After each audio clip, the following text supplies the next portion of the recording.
को मैं सिरे से खारिज करता हूं, क्योंकि मेरा सवाल एक इतना बड़ा है। गौरव भाटिया जी, जिस समय कंधार ले गए थे हमारे हवाई जहाज को हाईजैक करके, उस समय भारत के प्रधानमंत्री आदरणीय अटल बिहारी वाजपेयी और लालकृष्ण आडवाणी जी की सरकार थी। जसवंत सिंह उन आतंकवादियों को छोड़ने कंधार गए थे। तो क्या मैं ये कहूं कि उस समय की सरकार कमजोर थी, या उस समय की सरकार ताकतवर नहीं थी, या उस समय की सरकार आतंकवादियों से मिली हुई थी?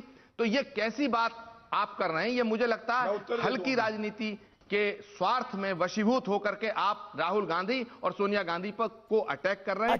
आचार्य जी देखिए, ये इसकी क्रोनोलॉजी समझिए। मैं गौरव भाटिया आप जवाब दीजिएगा, लेकिन क्रोनोलॉजी समझिए। सिर्फ ये नहीं हुआ, इस देश के अंदर 26/11 को आरएसएस की साजिश बताया जाने लगा। इसके बाद इस देश के अंदर हिंदू आतंकवाद यानी सेफरन टेररिज्म की थ्योरी लेके आई जाने लगी। ये सब कुछ हुआ। यानी आप पाकिस्तान को पर अटैक करने की बजाय, यानी 26/11 का बदला लेने की बजाय, आप हिंदू टेरर की थ्योरी लेकर आ गए इस देश के अंदर। दिग्विजय सिंह ने किताब का विमोचन करा इस पर में, एक अलग विषय उसमें 26/11 आरएसएस की साजिश बताया गया। 26/11 आरएसएस की साजिश थी क्या? अमीश देवगन जी, पाकिस्तान के द्वारा प्रायोजित आतंकवाद से कांग्रेस हमेशा लड़ी है। हिंदू आतंकवाद किसने बोला? अफजल गुरु को हिंदू आतंकवाद किसने बोला? कांग्रेस की सरकारों ने बोला तक पहुंचाया। और 26/11 के हमले के बाद अब हाथ पे हाथ धर के बैठे रहे। देखिए आचार्य जी, ये देश सवाल पूछेगा, और ये देश सवाल पूछेगा तमाम उन हुक्मरानों से जो 26/11 की वक्त सरकार में बैठे थे। आचार्य जी, इससे पल्ला नहीं झाड़ा जा सकता। कांग्रेस की सरकार ने 26/11 का बदला तो नहीं लिया, उल्टा भगवा आतंकवाद की थ्योरी चलाई इस देश के अंदर। यानी गंगा को आप उल्टी बहाना चाहते थे। आप चाहते थे कि पूरा का पूरा ब्लेम आरएसएस में लग जाए और पाकिस्तान को क्लीन चिट मिल जाए। ये क्या साजिश थी कांग्रेस पार्टी की? नहीं, अमीश देवगन, क्या ये देश सिर्फ कांग्रेस से सवाल पूछेगा? क्या ये देश भाजपा से सवाल नहीं पूछेगा कि उरी के बाद हमला क्यों नहीं किया, पठानकोट के बाद हमला क्यों नहीं किया? और सुनिए, उरी में हमला होने के बाद, पठानकोट होने के बाद में पाकिस्तान की एजेंसी को आपने तो जांच में बुलाया, पाकिस्तान के प्रधानमंत्री के घर गए, पाकिस्तान के प्रधानमंत्री को अपनी ओथ में बुलाया। और सुनिए, गलवान घाटी के अंदर हमारे जवान शहीद हुए, चीन के ऊपर हमला क्यों नहीं किया? क्या देश सवाल भाजपा से नहीं पूछेगा? क्या देश सवाल केवल नहीं, क्या देश सवाल सिर्फ कांग्रेस से पूछेगा? देश सवाल गौरव भाटिया से नहीं पूछेगा? अच्छा, मुझे ठीक है, गौरव भाटिया इसका जवाब दे, गौरव भाटिया इसका जवाब दीजिए, देन मैं अजय आलोक को लेकर आ रहा हूं चर्चा में। गौरव भाटिया। मैं पुनः कहता हूं, बड़ी जिम्मेदारी से कहता हूं, गलत तथ्य मत रखिए आचार्य प्रमोद जी। मैंने बताया किस तरह से उरी के बाद सर्जिकल स्ट्राइक हुई, और वो कांग्रेस पार्टी थी जो देश की वीर सेना से प्रमाण मांग रही थी। बालाकोट एयर स्ट्राइक हुई, अमीर जी इतिहास गवाह है, और उसके बाद ये कह रहे थे कि पेड़ गिराए हैं हमारी वीर वायु सेना ने।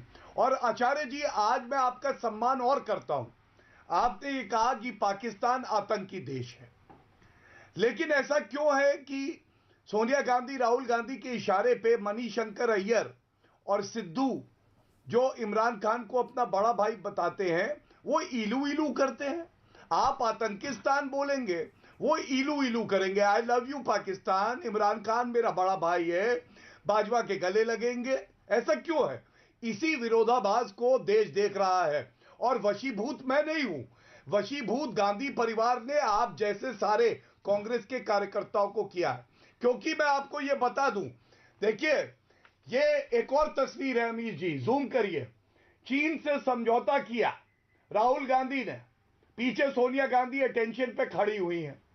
क्या आज तक हमें पता चला इस करार में किस तरह से राष्ट्र सुरक्षा के खिलाफ यह करार हुआ और क्या लिखा है? नहीं बताया। और रिश्वत ली चीन से, इन्होंने ली।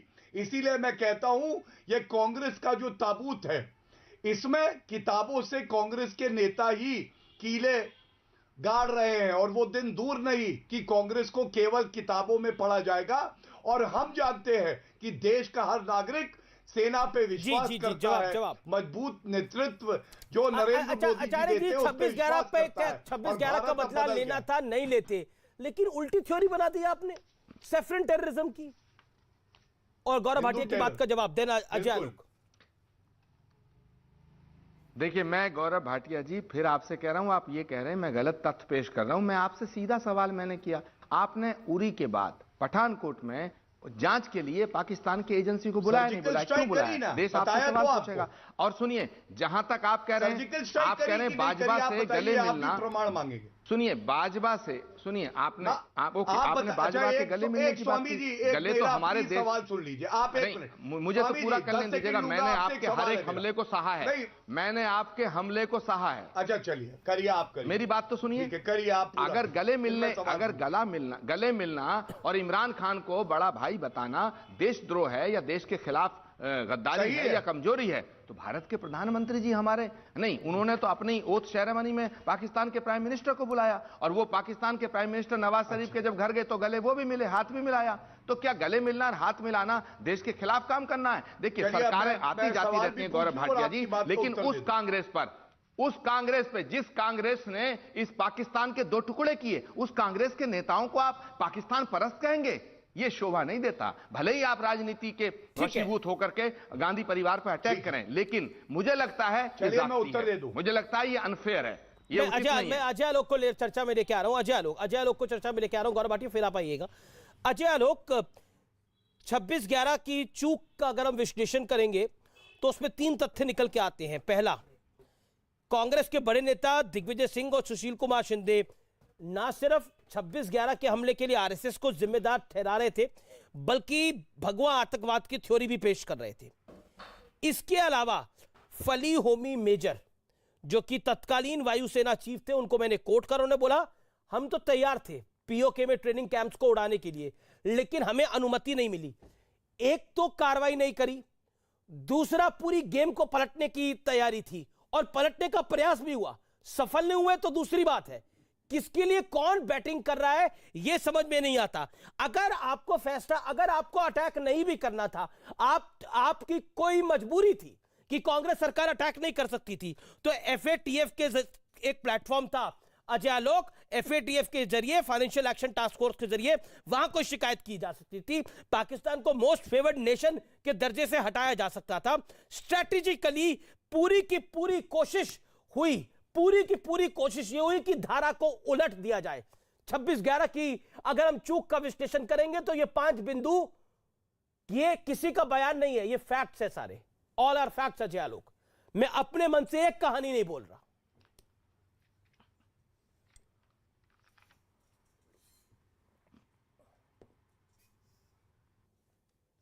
डॉक्टर अजय आलोक, लगता है आवाज नहीं जा रही, लगता है डॉक्टर अजय आलोक तक आवाज नहीं जा रही। मैं रुक करता हूं आचार्य जी आपका। आचार्य जी, मुझे 40 सेकंड में एक बात, अजय आलोक तक आवाज आ रही है, बोलिए अजय आलोक, डॉक्टर आलोक।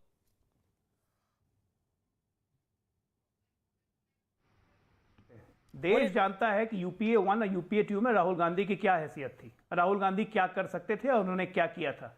उनकी इतनी हैसियत थी कि वो ऑर्डिनेंस भी फाड़ देते थे आराम से, उसमें कोई कुछ नहीं कह सकता था। प्रधानमंत्री का पद उनके लिए कोई महत्व नहीं रखता था। जैसे कांग्रेसी खुद कहते थे कि राहुल गांधी के लिए पीएम का पद महत्व नहीं है। जब पीएम को अपना चाकर बनाया हुआ तब प्रधानमंत्री की महत्वता कहां समझ में आएगी। पर आचार्य जी तो कह रहे हैं कि राहुल गांधी तो एक सामान्य मेंबर ऑफ पार्लियामेंट थे। आपको सवाल पूछता हूं, होम मिनिस्टर से पूछिए, प्राइम मिनिस्टर से पूछिए, राहुल गांधी से कैसे पूछिए? तो राहुल गांधी को से पल्ला झाड़ने से काम नहीं चलेगा। ये सब जानता है कि मनमोहन सिंह एक कठपुतली प्रधानमंत्री थे जिनका संचालन 10 जनपद के द्वारा किया जाता था, जिसमें राहुल गांधी भी संचालन करते थे, मैडम सोनिया गांधी भी करती थी। सवाल सिर्फ इस बात का है कि आपने कोई एक्शन तो लिया नहीं। उसके बाद 2008 के बाद आप 9 में दोबारा चुनाव जीत के आते हैं, तो 3 अगस्त को आपने US national security adviser Hillary Clinton के सामने आपने कहा कि जब उन्होंने पूछा कि आपके मुंबई हमलों पे लश्कर तोयबा की भूमिका भी कैसी एक्टिविटी है, तो आपने कहा कि नहीं उनकी ज़्यादा एक्टिविटी नहीं है, उनको बड़ा लिमिटेड सपोर्ट है यहाँ मुसलमानों में, सबसे बड़ी चिंता हिंदू आतंकवाद को लेकर है, सैफरन टेरर। ये बात खुद यूएस के एम्बेसडर ने केबल करके ये जानकारी दी। उस पर मन बढ़ता है।